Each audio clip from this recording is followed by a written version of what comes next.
What's happening? What's good? What's going on? Part of my presence YouTube channel. I know it's been a while. It's been a long time, but I'm back at it. And let's get right into the discussion with Deion Sanders and the fact that he is leaving an HBCU, and that is Jackson State University, to go on to a Division I school, and that's the University of Colorado.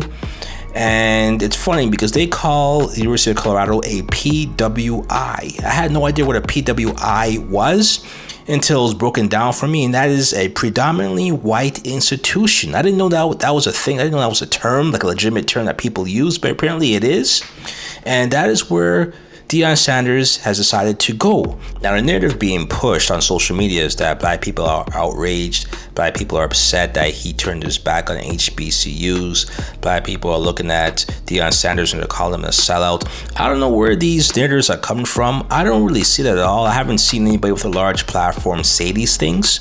It seems like they're taking, one or two people on Twitter who have maybe 200 followers, and they're blowing those comments out of proportion, and they're making those comments like if they're the representation of how black people really feel about Deion Sanders' choice.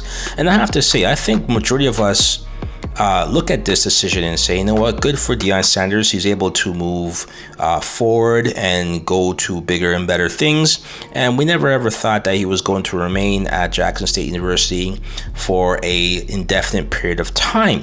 So let's talk about his standing at Jackson State University. He was on a 4-year contract, and he completed 3 of those 4 years. His first year as head coach, he went 4-3, and then his second year, he turned it around. They became 11-2, and then the most recent year that just finished, he went undefeated with his team at 12-0. In his last 2 seasons, he won the SWAC championship games. So he brought this team around. From what I understand, he was able to get the football team brand new jerseys and equipment out of his own pocket or his own resources. He had some issues with his foot. He had to undergo some surgery and lost, I think, a couple of toes. So a lot of things have happened in that time span. But Deion Sanders was able to pull through, able to turn this program around. And he did everything that he was supposed to do that anyone could ever ask for. And he brought in his personality, his larger than life persona, and he brought a certain attention and spotlight to the SWAC conference. He brought a lot of attention to other HBCU colleges as well too, and I don't think he did anything wrong with taking a job elsewhere, because like Deion Sanders said, there's no way in regards to coaching. Either you get terminated or you get upgraded. And this is what actually happened in this case, right? Because if Jackson State was able to sign him again, they should have given him an offer, or they should have backed him up to begin with in this last year. But that's not what happened. Colorado offered him $5 million. And at that time, he was making $300,000 with Jackson State University, from what I understand. And there's really no other counter offer that was given by Jackson State. So he took what, of course, he was given. Now, let's be for real here, because when you look at the University of Colorado, they're a Division I team. I believe they're in the Pac-12, if I'm not mistaken. But they have a 1-11 record. So they're not really a great institution when it comes to football. They don't have a great program. So Deion Sanders has a lot of work ahead of him to turn this around. But I think he is up for the challenge. I also think that he has certain aspirations for being a head coach. Keep in mind that when he was with Jackson State University, that was his first time coaching. So, of course, it's something where he had to, work and build up a repertoire and a name, and cut his teeth and get experience. And now he's moving on to bigger and better things, which is the natural progression of life and of someone's career. So you can never fault him for that. He did all that he could ever be asked to do as a head coach for Jackson State University. He instilled pride, he instilled discipline, he instilled a certain level of decorum for that school, for that area, for the state of Mississippi. So I don't think anybody or any one of us ever seen anything bad about what Deion Sanders has chosen to do by moving on to Colorado. So the one thing I want to touch on is the fact there seems to be a proclivity of us always looking for one special, talented individual to uphold and prop up like he's a deity, like he is a savior.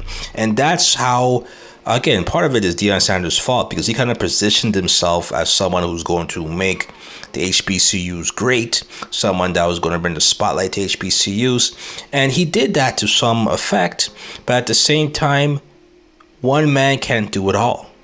It takes a lot of people to get this done, and it takes a lot more, and it doesn't stop at Deion Sanders. And I think that's the biggest point that we need to learn from this, is the fact that when it comes to movements, it's bigger than just one person.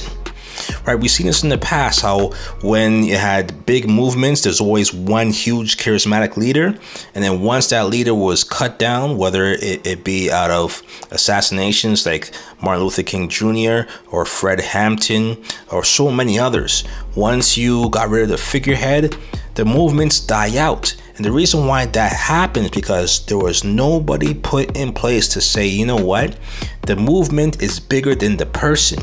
And everybody who's a part of this movement has the power, has the education, has a know-it-all, has the confidence to become their own leader, to run their own household, to take over the reins, to take the torch and run even faster than the next man who was there before. And these are the things that people need to understand. Deion Sanders could not have done it on his own, and Deion Sanders is not someone who's supposed to do it for the rest of his life. He created an atmosphere, and he created a way for us to now follow and say, you know what, it could be done.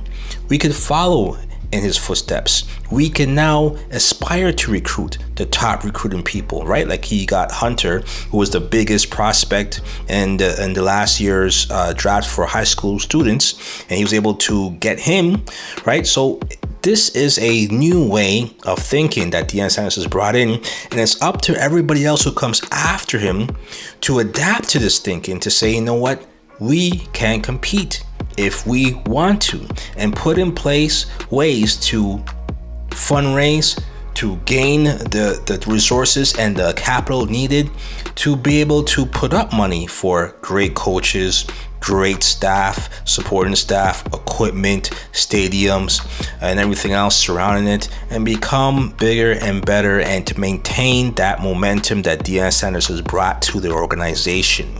So it's no small feat, but it can be done. And what Deion Sanders brought to the organization is the winning mindset and the winning culture. And if they get the right personnel at Jackson State University and they build upon that and continue the momentum, I think they have a great chance to continue getting the game day placements, getting the right TV deals and exposure, and maintain a certain level of expectation that you want from the HBCU conferences and the FCS championships, so on and so forth. And I think this is the right way to go. Okay, Deion Sanders can't remain at the same place where he started. Any coach that has any type of value and any type of competence, they always move forward to their next project, their next challenge, and that never is going to change, no matter if it's a white coach or a black coach or a Division I coach or HBCU coach. That doesn't matter, right? But there's one thing I think we need to keep an eye on and make sure we don't lose focus on this is this.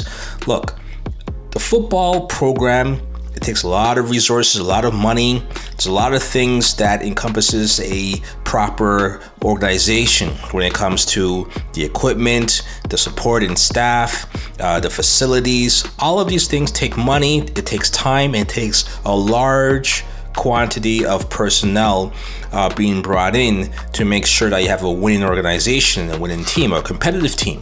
And the one thing I think we need to understand is that if we focus on other sports, whether it be soccer, whether it's baseball, even basketball to some extent, all of these other sports don't require the same overhead as football. Football is the most expensive program to uphold and to run.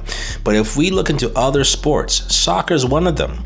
there's big money to be made in soccer. You don't have to play domestically, you could play abroad. So there's things that you could do from that standpoint that would be helpful for HBCUs, and that's a lane of their own that they could kind of push forward and have a good farming system to get into the major leagues or to get into the championship league in Europe and other places around the world. So that is another option. But I think maybe even a better option is that instead of focusing on sports, why don't we put this money into a great STEM program? Why don't we put the money into a great business program, a great Ivy League type of program?